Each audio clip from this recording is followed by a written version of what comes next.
Yeroo ammaa kana keessa egaa seexanni kallattii baay'eedhaan dhaloota dogoggorsiisaa, abdii kutachiisaa, sodaa itti naqaatii jira.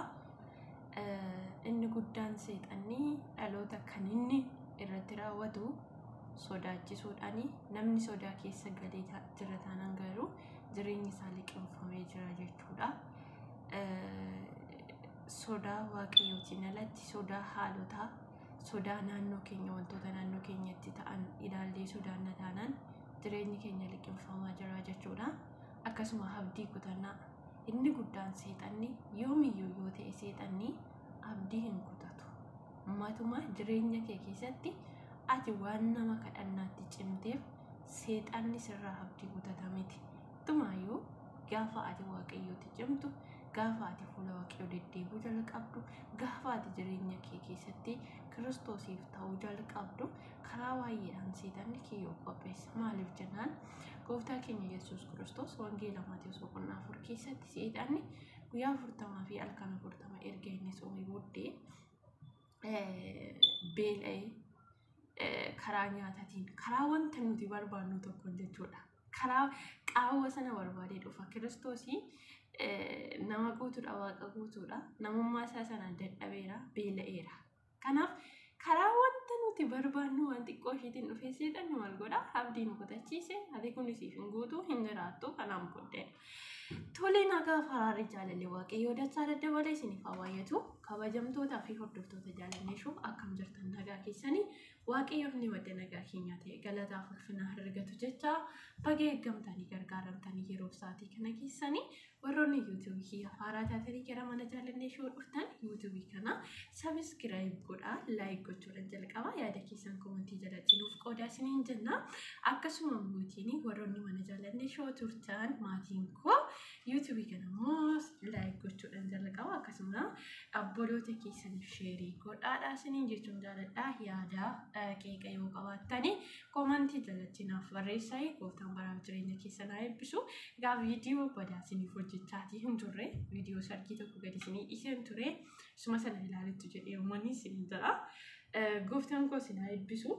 Egaa yeroo ammaa kana keessatti kallattii garaagaraatiin namoonni baay'een jechuudha. Dhaloonni baay'een gaddas gammachuus walqixa hirmaachaatiidha kan jiru. Addumattummaa obboloota keenya biyya Saawud Arabiyaa keessatti dararamaa jiranii fi wanti nuti goonu hin jiru. Dhaloota yeroo ammaa maafiidha kan inni deeme jedhamuun hin danda'amu. Hundumti keenyaayyuu maaliif akka biyyaa baane beekna. Naaf darbaa bakka hamaatu narra gahaa osoo hin taane ofii koos jijjiireeni namoota biroos immoo maatii koos jijjiira jedheeti namni kan biyyaa ba'u malee biyyaan bayinaa yoo isiniin jedhan hin dhageessanii maaliin taatanii wantoonni jiru kun ana akka kootiin hojjetu jechuudha. Maaliif ana osoo ta'eetii murtoo sana nan fudhadha. Wanti biyya keessatti hojjetan yeroo ammaa kana keessattuyyuu badaa miti jechuudha. Kanaaf namni liqeeffatullee karaa biyya sanaa deemee mindaa gaarii argata waan ta'eef kanfalee liqaa sanallee ofirraa baasee maatii ofiitis jijjiiruu waan barbaaduuf biyya ofiitii ba'aa jechuudha. Kanaaf namoonni baay'een hin dhageessanii hin deeminaa jedhamtanii maaloo jedhamtanii wantoota jedhudha. Inni guddaan kallattii seera qabeessaan osoo deemamee gaariidha. Didamee immoo taanaan biyyi kun osooti akka qaama mootummaa tokkotti mootummaan keenya to'annoo jala galchee biyya kana osoo nurraa cufee gaariidha jechuudha. Biyyoonni biraa biyyoonni babbanamuun jira. Carraan biyyoota sanaaf osoo kenname jechuudha. Dallaalonnis kan isaan hojjechaa jiranii warroota akka kanaati jechuudha. Warroonni seeraan deemanii hinuma hojjechaa jiran dhugaa dubbachuu fi baay'ee isaanii beekna mindaa isaanii yeroodhaan kennamee hinuma seeraan hojjechaa jiranii. Dallaalonni seeraan aramootiin dhaloota akka kana gootanii of eeggannoo osoo gootanii maallaqa isii fudhatan sana bicha hin yaadinaa jechuun jaaladha. Akkasuma mootiin egaa dhaloonni baay'een karaa miidiyaa garaagaraatiin iyyaati kan inni jiru, bo'aati kan inni jiru. Haadha koo abbaa koo jedhee wata osoo jiru qalamaatii jira jechuudha. Isa kana wanti nuti goonu tokko hin jiru jechuudha. Inni biyya keessa jirus boqonnaa dhabeera. Kan keenya dhugaa dubbachuu fi gara waaqayyootti yoo hiyyate malee namni mootummaatu furmaata naa kenna, seerri yeroo ammaa furmaata naa kenna jedhee namni yeroo tokko hin jiru jechuudha. maal akka ta'e hin beeku waaqayyo nu gargaaru lafa bareechuu manaa osoo hin taane gooftaa Yesuus Kiristoos mootummaa tokko kan teessoo sanarra teechisu lubbuudhaaf akka dhimmuuf jechuudha. Kanaaf qaamonni dhimma kan ilaallatu dhaloota kanaaf dhimmee mirgi namummaa keenya eegamee dhaloonni kun kallattii kamitti socho'uu akka danda'u osoo godhamee baay'ee gaariidhaan jira. Biyyoota biraa argaatuma jirra mirgi namummaa isaanii akkamitti eegamaatii akka jiru unkaan istiil mindumti keenyaa fi mindaan isaanii illee akkamittiin gargar akka ta'e ba'aan kan itti ulfaatu kan irra hojjetu garootii mootii nu akka ta'e jechuudha. Addumatti lammummaa Itoophiyaan kun hojii akka garabaatti hojjetu garuu immoo lammummaa biraatii fi mirgi isaaniillee eegamaatiidha kan jiru. Kanaaf mirgi namummaa keenyallee nuuf haa eegamu jechuun jaalladha. Dabalataan immoo wantoota kana gara waaqayyootti iyyuudha. Waaqayyoon kadhachuudha. Wanti kun tokko hin jiru jechuudha. Amma nuuf danda'ame waaqayyo dhiphina kana keessaa dhaloota akka baasu dhaloonnis immoo waaqayyoon akka yaadatu. Obboloota koo gaafuma rakkanne bichaa gara waaqayyoo dhufuu keenya osoo hin taane waaqayyo jireenya keenya barbaada. Waaqayyo nu barbaada. Akka barbaannetti akka jiraannu waaqayyo hin barbaadu. Uumaa keenya haa yaadannu jechuudha.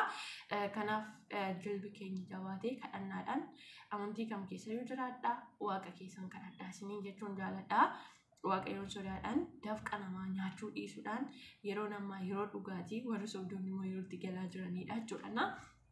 Kan biraa mootiin egaa abdii kutannaa gurguddaa argaatiidha kan nuti jirru. Keessattuu dargaggoon tokko akka miidiyaa irratti argitanitti of ajjeesee kan ture jechuudha. Egaa yeroo baay'ee namoonni gaafa lubbuudhaan jiran osoo deeggarsa goonee fi kan jedhu kanaan dura dubbachaa ture.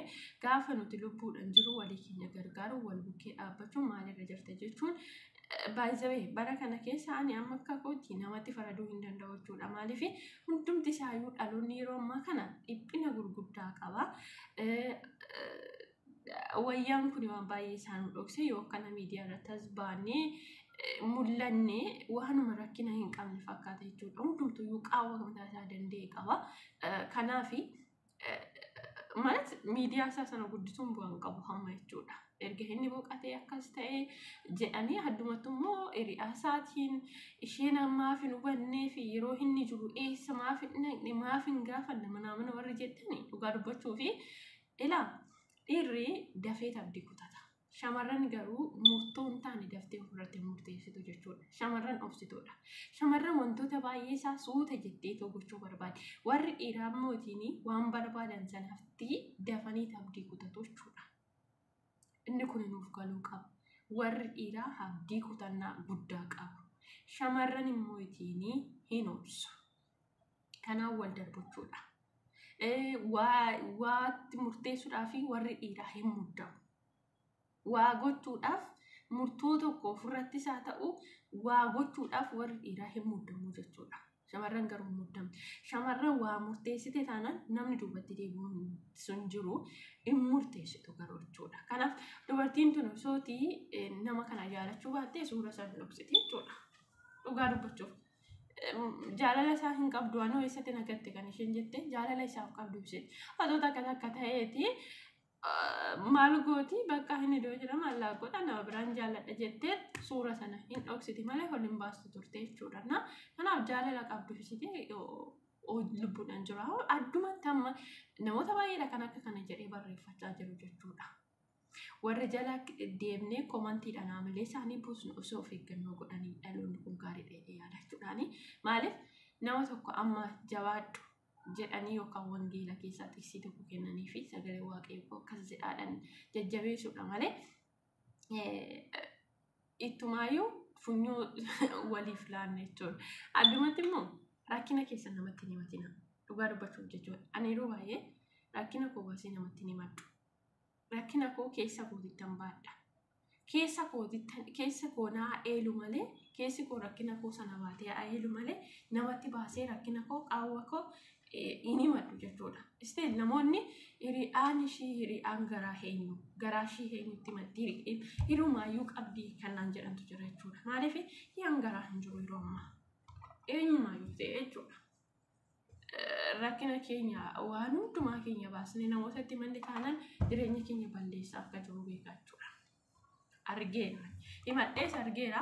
Erga himachuu dhiisee mootiin agama kana fayyadanii beekaman ta'eef jechuudha. Kanaaf rakkina keessan gaafa namatti himattan qaawwatu isinitti baay'ata. So inni guddaan abdii kutachuu dhiisuudha. Seexanni naannoo keenya yeroo hundumaa hin aadaa. Seexanni kan inni mo'atu jilba jilbeeffatu.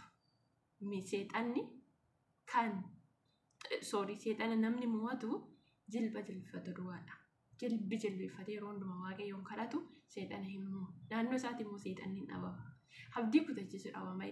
Qusuma hin taane nutti argisiistee seexanni adii nu kutachiiste baasa jechuudha.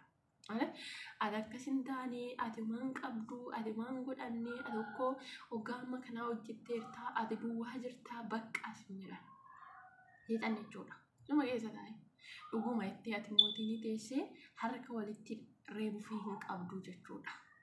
Deemin sobdaa, foon koo sissoba, namni sissoba, yaadni waaqayyo immoo narratti ta'a. Waaqayyo na yaadinne waaqayyotti yoo of dhiisne duwwaadha jechuudha. Kanaaf jabaannee haa kadhannu isiniin jechuun jaalladha.